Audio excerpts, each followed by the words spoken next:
from Lama Yeshe Losal Rinpoche's from a mountain in Tibet.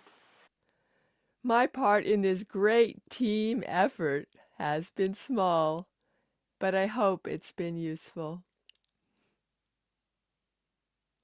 I've always tried to understand what people need, to listen to what they tell me, and think flexibly in order to find ways for them to access the unparalleled wisdom of the Dharma. This has often meant being something of a father figure, a giver of advice, and setter of boundaries.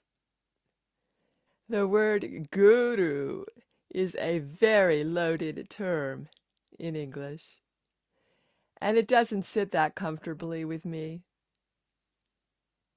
because it carries connotations of someone who is high and mighty. I prefer a more straightforward approach. I see myself as someone who has been through a lot in his life, and I can offer people the wisdom that comes directly from my own experience. Part of my job as a teacher has been to point out the issues and flaws within my students, which they cannot see or do not want to see.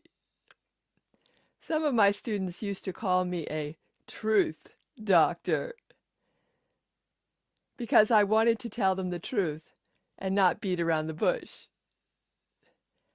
But another very important part of being a teacher is to point out the hidden jewel of our wisdom to us, our Buddha nature, which many people are unwilling to own because they see themselves as limited and small. This has been a crucial part of my role, to empower people. Our teacher is the person who believes in us when we can't yet believe in ourselves. In my own life, this has above all been His Holiness the 16th Karmapa. I aspire to be for others as he has been to me, despite the fact I lack so many of his great qualities.